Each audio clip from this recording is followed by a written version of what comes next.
Hey everybody, welcome back to my channel. This is where you catch up on your journals because we can't see each other. Got my helper here today. This is Pepper. Everyone say hi to Pepper.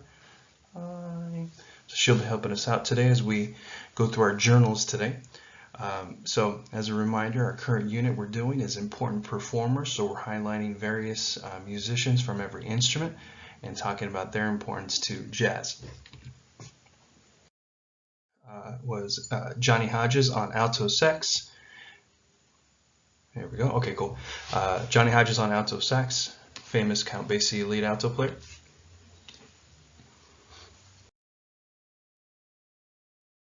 Sonny Rollins on tenor sax, famous solo tenor sax player, mainly played combo stuff. Then we had Jerry Mulligan on bari sax, did a lot of combo stuff, wrote a lot of charts.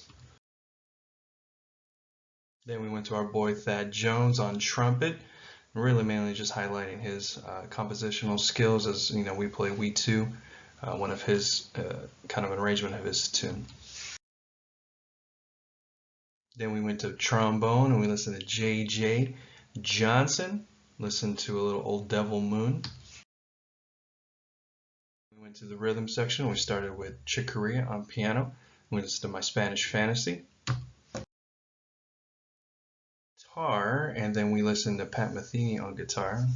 This girl's falling. Gotta sit up. Don't start grunting at me. Cool. So guitar. Playing Caravan with his group.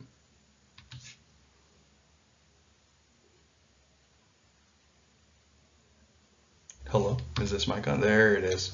Come on. Boom, there we go.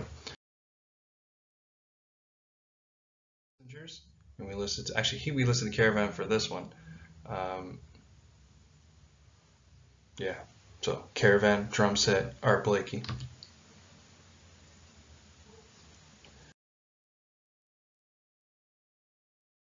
About mallets last week, and we listened to Cal Jader on the mallets.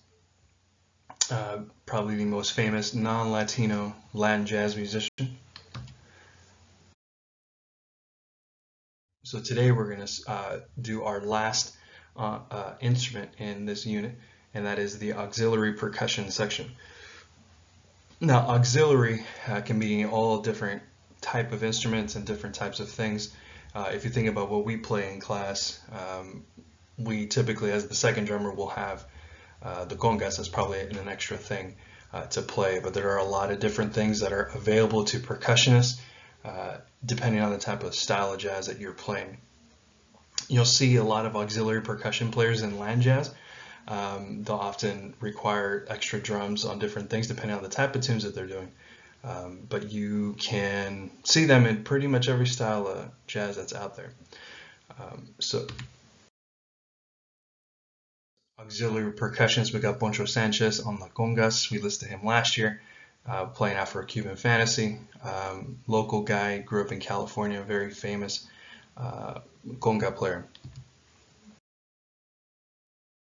We have Ray Barreto, famous for El Watusi. It's an old tune that he was famous for, but another famous conga player.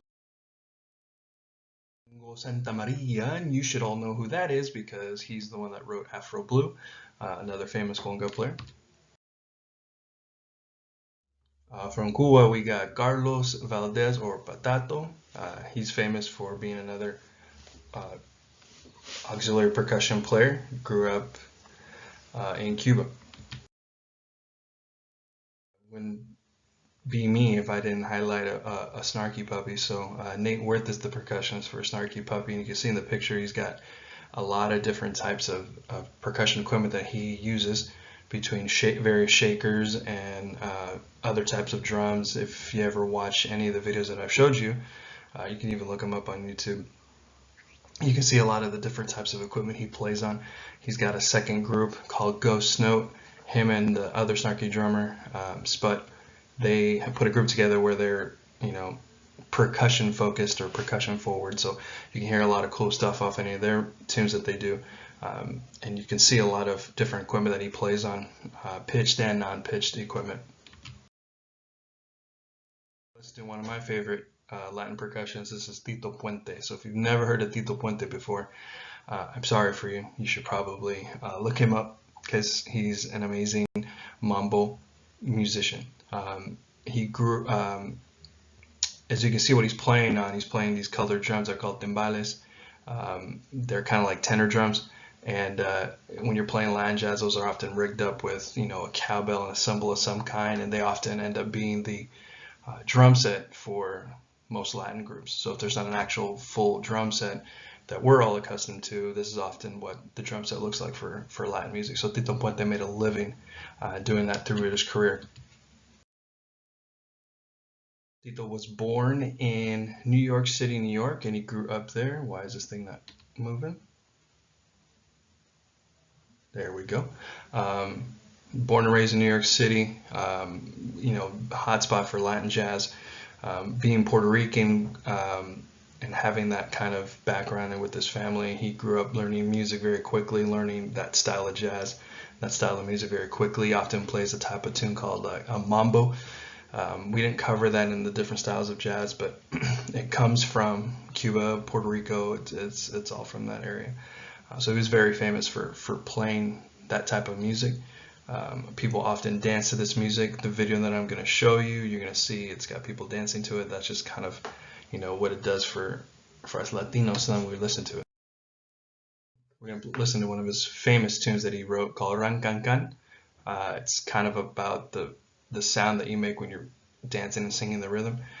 So it's kind of nonsensical. It's just supposed to be the sounds that you're making as you're dancing. So the recording is from, God, I don't know where it's from, but if you look it up, this is the album that I have that I listened to all the time growing up. This was a live recording from Birdland, a famous jazz club in New York City.